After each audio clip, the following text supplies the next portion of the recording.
Coming to Andhra Pradesh, Jaganmohan Reddy గారి యొక్క పేరు జగన్. గా నా అక్షరాలని సంయుక్త అక్షరాలు అంటారు. వారి పేరులో కూడా 2 అక్షరాలే ఉన్నాయి.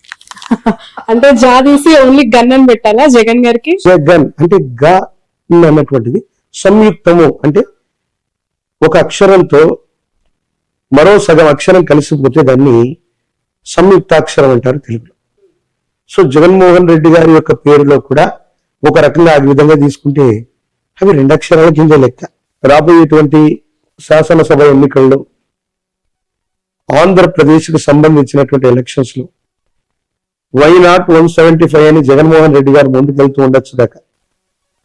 కానీ మనం శోభకృతనామ సంవత్సరంలో ఉన్నాం. శోభకృతనామ సంవత్సరే సర్వసస్యాభివృద్ధయః నృపానాంచ మన్యోన్యం ప్రజానాంచ పరస్పరం. ప్రజల చేత ప్రజల కొరకు ఎన్నుకోబడ్డటువంటి ప్రజా సంబంధమైన ప్రభుత్వాలు మాత్రమే ఈ శోభకృతు అనేటువంటి పేరు కలిగినటువంటి సంవత్సరాల్లో వస్తాయని శాస్త్రం. ఇక్కడ అదే జరిగింది. జగన్మోహన్ రెడ్డి గారు 175 స్థానాలు 151 ప్లస్ వాళ్ళు అనుకుంటున్నారు. తీవ్రమైనటువంటి ప్రజా వ్యతిరేక సంబంధమైన స్థితిగతుల వల్ల మళ్లీ అధికారంలోకి రావటం అన్నటువంటి విషయం మీద వాళ్ళు దృష్టి పెట్టాలి. ఏ ప్రభుత్వం కూడా, అంటే అది టీడీపీతో కూడినటువంటి ప్రభుత్వం కానీ వైసీపీతో కూడినటువంటి ప్రభుత్వం కానీ వెంటనే సులభమైనటువంటి మెజారిటీతో ఆంధ్రప్రదేశ్ లో వచ్చేటువంటి అవకాశం లేదు. But first priority is Jaganmohan Reddy గారికి సంబంధించిన ఆరుద్ర నక్షత్రం, కాలజ్ఞానానికి సంబంధించినటువంటి స్థితిగతులు, దేశ కాలమాన పరిస్థితులను బట్టి చూస్తే ఆ ప్రభుత్వం బోటాబోటీ మెజారిటీ అంటే కనీస మెజారిటీతో కంటిన్యూ అవటానికి కొన్ని ప్రత్యేకమైన ఎక్కువ అవకాశాలు ఉన్నాయి. విపక్షాలుగా చెప్పుకోబడుతున్నటువంటివి జనసేనతో కూడినటువంటివి. ఆయనది శ్రవణ నక్షత్రం పవన్ కళ్యాణ్ గారు సమీపమైన భవిష్యత్తులో తప్పకుండా అమాత్యుడు, మంత్రి, అది ముఖ్యమంత్రి అవ్వండి, కేంద్ర మంత్రి అవ్వనివ్వండి, అమాత్యుడు అన్నటువంటి స్థానానికి దగ్గరగా ఆయన జాతకం ఉండబోతుంది. తెర మీద బొమ్మలు గద్దెనెక్కారన్నటువంటి గురుదేవుల యొక్క వాక్య సాక్షిగా పవన్ కళ్యాణ్ గారు సమీపమైన భవిష్యత్తులో, అది ఈ 5 సంవత్సరాల్లో కూడా అయి ఉండొచ్చు, ఈ రాబోయేటువంటి 5 సంవత్సరాల్లో కూడా అయి ఉండొచ్చు, ఖచ్చితంగా వారు ముఖ్యమంత్రి లేదా ఆ స్థానానికి దగ్గరగా ఉన్న అమాత్యుడు ఆ స్థానాన్ని అధిరోహించేటువంటి అవకాశం కూడా తప్పకుండా ఉంది. మొదటి ప్రాముఖ్యతగా వైఎస్ జగన్మోహన్ రెడ్డి గారి యొక్క నేతృత్వంలో ఉన్నటువంటి వైసీపీ ప్రభుత్వం బోటాబోటీ మెజారిటీతోనైనా మళ్లీ అధికారంలోకి రావటానికి కొంత ఎక్కువ అవకాశాలు ఉన్నాయి.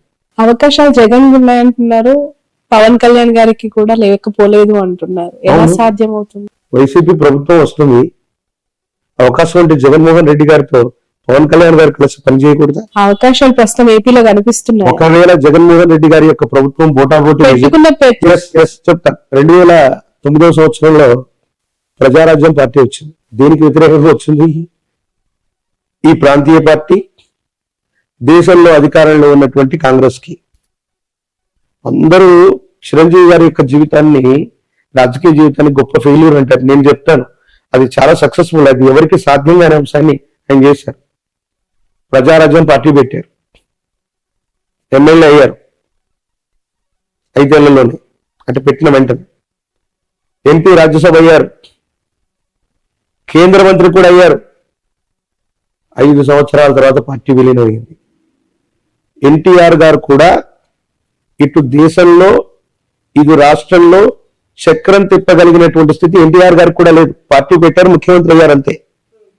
కానీ చిరంజీవి గారు పార్టీ పెట్టినటువంటి నేపథ్యంలో జగన్మోహన్ రెడ్డి గారు బయటకు వెళ్ళిపోవడం వల్ల కాంగ్రెస్ ప్రభుత్వం మైనారిటీలో పడితే కిరణ్ కుమార్ రెడ్డి గారు ముఖ్యమంత్రిగా ఉండడానికి కారణం చిరంజీవి గారు అయ్యారు. అటు దేశంలో ఉన్నటువంటి యూపీఏ కూటమిలో కూడా మిత్రస్వామ్యంగా వాళ్ళు ఉన్నారు. అటు దేశంలో రాష్ట్రంలో 2 గవర్నమెంట్ లో పనిచేసి 5 సంవత్సరాల తర్వాత వాళ్ళు విలీనం అయిపోయారు కాంగ్రెస్ లో. జనసేన పార్టీ అవసరం కూడా రేపు పొద్దున్న తెలుగుదేశానికే కాదు, వైసీపీ అవ్వచ్చు, వైసీపీ బోటాబోటీ మెజారిటీతో ఏదైనా ప్రభుత్వాన్ని ఫామ్ చేసి సమీపమైన భవిష్యత్తులో ఏవైనా ఇబ్బందులు ఉన్నప్పుడు అది పవన్ కళ్యాణ్ గారికి సంబంధించిన పార్టీకి సంబంధించిన ఎమ్మెల్యేలతో, ఇప్పుడు జనసేన ఎమ్మెల్యే వైసీపీతోనే కలిసి ఉన్నాడుగా. 151 మంది ఎమ్మెల్యేలు వైసీపీ వాళ్ళు అయితే ఆ ప్లస్ 1, 2, 3, 4, 5లో మొట్టమొదటి జనసేన ఎమ్మెల్యే కూడా వీరితోనే కలుస్తున్నారు. శాశ్వతమైన శత్రువులు మిత్రులు రాజకీయాల్లో లేరంటుంటారు.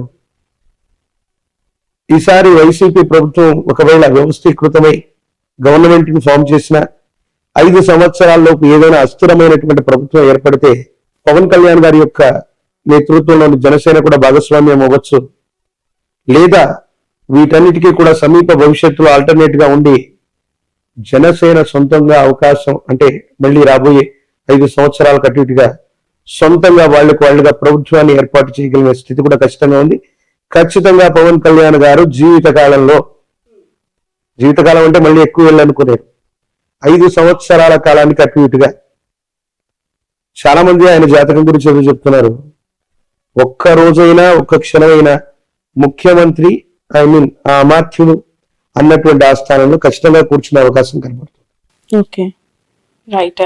చంద్రబాబు నాయుడు గారు నారా లోకేష్ గారి గురించి ఏం చెప్తారు? అంటే వాళ్ళు చాలా కష్టపడుతూ ఉన్నారు పార్టీకి సంబంధించి. ఏపీలో పరిస్థితులు ఏ విధంగా ఉన్నాయి ఆ పార్టీకి సంబంధించి? పుష్యమి నక్షత్రం చంద్రబాబు నాయుడు గారు, కొంతమంది హస్త నక్షత్రం అని అంటారు. వారి జన్మజాతకాన్ని అనుసరించి ఒకవేళ నా ప్రశ్నాశాస్త్రాన్ని అనుసరించి చూస్తే 2 సంవత్సరాల క్రితం చెప్పాను, 2023లో ఇబ్బందికరమైనటువంటి స్థితిగతులు, ఆరోగ్యపరమైనటువంటి అంశాలు, ఇబ్బందులు. ఆయన యొక్క జన్మజాతకంలో కేతు సంబంధమైనటువంటి స్థితిగతి అధికంగా ఉండటం వల్ల కొన్ని ఇబ్బందులు, సమస్యలు, ప్రతిబంధకాలు ఇప్పుడు ఆయన జాతకంలో జరుగుతున్నాయి. కానీ నారా లోకేష్ గారి యొక్క జాతకం మాత్రం బాగుంది. చంద్రబాబు నాయుడు గారి యొక్క జాతకంలో మనం ఇందాక అనుకున్నాం, మారక దశలు, ద్వితీయ సప్తమ స్థానంలో ఉన్నటువంటి గ్రహాలు వాటి యొక్క దశలు వచ్చినప్పుడు మనిషికి మరణ సమానమైనటువంటి కష్టం వస్తుంది. వారి యొక్క జాతకాన్ని నేను అనాలిసిస్ చేస్తే 2002, 2004 మధ్యలో సప్తమ స్థానానికి సంబంధించి శనికి సంబంధించినటువంటి దశ జరిగింది, అంతర్దశ. అలిపిరి ఘాట్లో ఓ పెద్ద ప్రమాదం సంభవించింది. అప్పుడు ఆయన ముఖ్యమంత్రిగా ఉన్నారు, మన ఉభయ ఆంధ్రప్రదేశ్కి ముఖ్యమంత్రిగా ఉన్నారు. అప్పుడు వెంటనే వారు బై ఎలక్షన్స్కి వెంటనే వెళ్ళిపోవడం, ముందస్తు ఎన్నికలకు వెళ్ళిపోవటం, రిజైన్ చేయటం. ప్రాణం మాత్రం కాపాడుకోగలిగారు, పదవి పోయింది. 10 ఏళ్ల వరకే మళ్ళీ ఆయన అధికారంలోకి రాలేదు. మళ్ళీ కమింగ్ టు ద్వితీయ సప్తమ స్థానాలకు సంబంధించిన స్థితిగతుల్లో అలాంటి అంతర్దశలు 2023లో మొదలయ్యాయి. కొన్ని చిన్న చిన్న ఇబ్బందులు, వెంటనే అధికారంలోకి రావటానికి ఆయన మేధస్సు, శరీరం, ఆరోగ్యం సహకరించలేకపోవటం. 2028, నేను మళ్ళీ చెప్తున్నాను, 2028వ సంవత్సరం ప్రారంభానికి అటు ఇటుగా మాన్య శ్రీ మాజీ ముఖ్యమంత్రి వర్యులు శ్రీ నారా చంద్రబాబు నాయుడు గారి యొక్క జాతకంలో ఇబ్బంది కలిగించేటువంటి దశలున్నాయి.